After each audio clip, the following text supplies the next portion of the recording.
National Public Safety Telecommunications Week honors local emergency dispatchers, also known as the first of the first responders. This week recognizes the vital role of 911 dispatchers and call takers who provide critical life-saving information and coordinate emergency responses. Joining me on the Splash Live from the West Bloomfield Police Department dispatch team is Jennifer Curran. Thank you so much for being here, Jennifer. Thanks for having me. I appreciate your time, especially knowing the role that you play in our community as a dispatcher. I want to thank you for everything that you and your team do. But I want you to just kind of give us some perspective on the things that you all do. Can you walk us through a typical shift in the West Bloomfield Communications Center? Yeah, so here at our center, we answer emergency and non-emergency calls. We handle the phone calls for West Bloomfield and then Orchard Lake, Kego Harbor, and Sylvan Lake. So we're managing all 4 cities. For our services that we provide to the cities, we're doing police and fire, which also handles medical. So we're doing all 3. We're kind of a catch-all for the cities because we're the 24-hour spot that everybody can reach us when they need us. Yes, yes. And we're talking about emergencies right now, Jennifer. We're talking about people being in situations that no one wants to be in. So with that being said, these are high-pressure calls. What keeps you focused and level-headed during these high-pressure calls? The biggest thing is really just we all know that it's the person calling that needs the help. If we're not calm, it's not going to help them be calm, and in the end, it doesn't get anybody anywhere. So our biggest goal is obviously to help the people calling us in the moment they're calling us and to get them actual physical help as fast as we can. Yeah. And so that really just guides our mindset in handling all these phone calls, especially the difficult ones. And I know in some cases, if I'm not mistaken, you correct me if I'm wrong, like you all are actually talking to people until law enforcement or emergency teams get there. So you're kind of like a psychologist in a way too, like you're talking people through different things as well. So I know that you all and what you all do is extremely important. But from your perspective, how do you feel your work as a dispatcher directly influences the safety and well-being of Greater West Bloomfield residents? We try to do a lot of things that help keep the scenes safe, to keep people out of further physical or emotional harm. You know, there's a lot of people calling us in crisis situations where, us talking to them keeps them safe until the physical help arrives. We are able to give people directions if they're in a situation where their safety's in danger or their emotional state's at a higher level, and we can just try to keep everybody as safe as we're able to until the help gets there. So we stay on the line with a lot of our callers until people actually arrive on scene. See, it's a lot more than just taking a call and transferring them to the police station or something like that. I think a lot of people need to just contextualize the entire position itself. Now, I want you to also, from my research, if I'm not mistaken, you all just kind of like changed your systems now. Are you using something called Next Gen 911? So that's something that's being incorporated into a lot of our systems. A lot of it's based off the phone technology. Okay.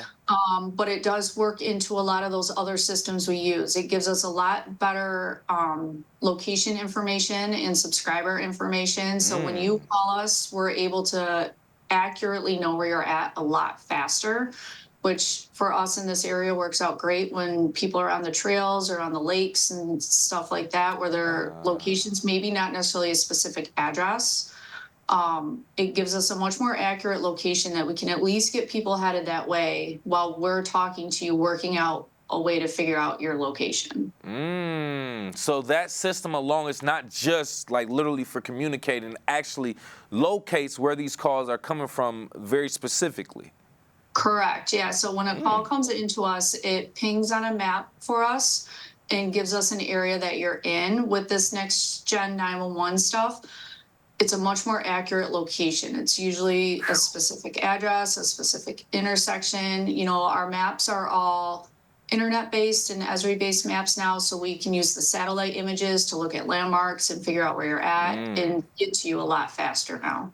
See, that's another tool that I'm so glad that our emergency teams and our dispatch teams are able to use, because that just goes like, imagine you're calling someone who is able to make a phone call but then loses consciousness and they're not able to tell Yes. you where they are. Then you have that system that actually helps you translate that information as well. So thank you once again for clarifying that and giving us that information. And once again, from Greater West Bloomfield's dispatch team, Jennifer Curran, talking about National Public Safety Telecommunications Week and how important our dispatch team, also the first of the first responders, are to our community. Now, continuing on with the training aspect, becoming a dispatcher, what aspects of dispatcher training, whether technical, medical, or psychological, have been most valuable to you in serving the community? For me personally, a lot of it is the psychological. We go through a lot of training where we learn how to speak to people, especially in different specific situations, which we can take translating into different all phone calls across the board for us. It's learning how to speak to people, learning how to have that empathy and engage with the caller to really get the information we need while still recognizing the state they're in and the crisis they're going through, or just the scary situation they're looking at, and still allowing us to get what we need to do our jobs. Yeah, so I imagine the training has to be somewhat, intense to some type of degree. Like you said, we're dealing with people who are dealing with the worst situations you can think of. So psychologically, and like we talked about before, I know that's a big part of it, mental health. Let's just talk about that. Your mental health, dealing with this. How do you kind of check and gauge your mental health to make sure that you're not drowning in these high emergency calls? So I always personally touch base with my coworkers. A lot of us have experienced similar situations. So when we're going through one of those more difficult calls, we know what the other person's feeling, and having done it themselves. We have a peer support team here at West Bloomfield that we can always reach out to when we need a little extra help. Okay. I personally see a counselor where if I have a rough week, rough call, I go and I talk to her about it. For me personally, I like to exercise as well, and I like to read and just kind of take my mind off those things for a little while. Yeah. But, for everybody, it's different, but we have a lot of resources that we all try to access and continually use to keep us fresh in the center. Good. I'm gonna be honest with you. I have some friends who work in, emergency departments, firefighter services, police, and I hear those stories about what you see, what you hear, and I imagine it's a little bit difficult to kind of separate that from your regular life. So I want to ask, just for perspective purposes, to find out exactly how you separate that from your life. So thank you for your work and what you do to kind of balance as well. Now, from your experience, are there any common misconceptions that residents may have about calling 911? So one of the biggest things we run into is they're worried that we're asking questions and not having help on the way. We always ask a lot of questions. We have a lot of information we're trying to get, and there's always a reason we're asking it. And the misbelief is that because we're asking the questions, the help's not on the way. That's usually not the case. Once we have an idea of where you're at and what the main problem is, we already have help going. Then what we do is continue to ask questions to get more details, better, accurate information, and we share it with the responders as they are on the way. So usually, as we're asking questions, they're already responding, and then once they're actually there, they are updated with the information you've given us on the phone. Okay. So all of that, very, very important. A lot to keep in mind right there.